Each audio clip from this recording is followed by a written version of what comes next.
मीत के upcoming episode में हम देखेंगे कि मानुषी ने रिश्ते के लिए हाँ कर दी है। इस बात से दोनों ही परिवार बहुत खुश होंगे। मानुषी की माँ उसी घेवर से मीत अहलावत का मुंह मीठा कराएंगी जो मीत ने उसे खिलाया था। वो देख के सोचेगा क्या बात है, आज हर जगह मुझे घेवर ही खाने को मिल रहा है। दादी सगाई और शादी की तारीख के बारे में बात करना चाहेगी तो मासूम कहेगी कि झूठे मुंह ये सब बात नहीं करनी चाहिए, अपशगुन होता है। दरअसल वो ये चाहती है कि उसकी माँ वॉश बेसिन में हाथ धोने जाए और उसमें पानी ना आए, क्योंकि उसने पहले ही वॉश बेसिन का नल खोल दिया था ताकि टंकी पूरी खाली हो जाए। वो ये चाहती है कि लड़की वाले ढंग से मेहमान नवाजी ना कर सके। मीत अहलावत की माँ बुलबुल जी हाथ धोने जाती रहती हैं तो मानुषी की माँ डरती है कि किचन के नल में तो बिल्कुल पानी नहीं आ रहा था, शायद टंकी खाली हो गई, अब क्या करेंगे हम। खिड़की के बाहर खड़ी मीत ये बात सुन लेती है। वो झट से जाती है, अपने चेलों से कहती है कि पड़ोसी के नल से पाइप लगा दो और खुद पाइप लेके टंकी भरना शुरू कर देती है।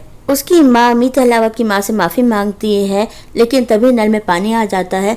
मीत अहलावत की माँ बुलबुल जी कहती हैं, आप माफ़ी किस बात के लिए मांग रही हैं? इसलिए कि आपका घर छोटा है, लेकिन हमें इससे कोई फर्क नहीं पड़ता। इसके बाद वो कहती है कि शगुन के लिए मैं इतना कुछ लाई थी, वो तो आपने नहीं लिया, लेकिन मैं मानुषी को अपनी बेटी समझ के कुछ देना चाहती हूँ। वो मानुषी के हाथ में एक बहुत ही भारी सा ब्रेसलेट पहनाती है। मानुषी देख के खुश हो जाती है कि कम से कम 10 तोले का तो जरूर होगा। बुलबुल जी ये भी कहती है कि अब मैं कुछ और बात भी करना चाहती हूँ। मैं चाहती हूँ कि शादी और बाकी की रस्मों में स्वागत सत्कार में कोई कमी नहीं होनी चाहिए।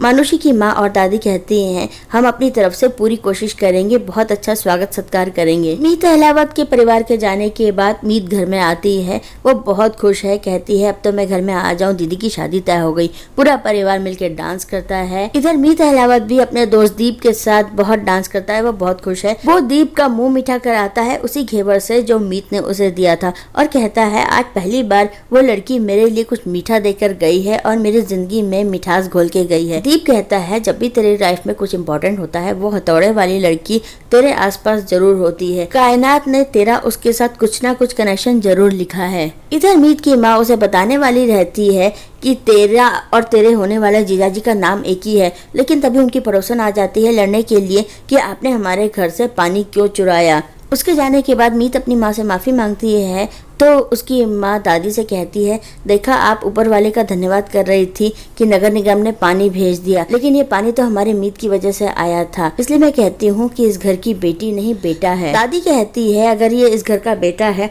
तो भाई होने का फर्ज निभाए, अपनी बहन की शादी धूमधाम से करे। मीत कहती है चिंता मत करो दादी, मैंने दीदी की शादी के लिए काफी पैसे जमा कर रखे हैं, दीदी की शादी बहुत अच्छे से होगी। लेकिन माँ शादी के खर्चे को लेकर परेशान होती है। मीत ये देख लेती है। वो रात में माँ के पास आती है और कहती है बता कितना बजट बनाया है तूने। माँ कहती है कम से कम 13-14 लाख का खर्चा जरूर आएगा।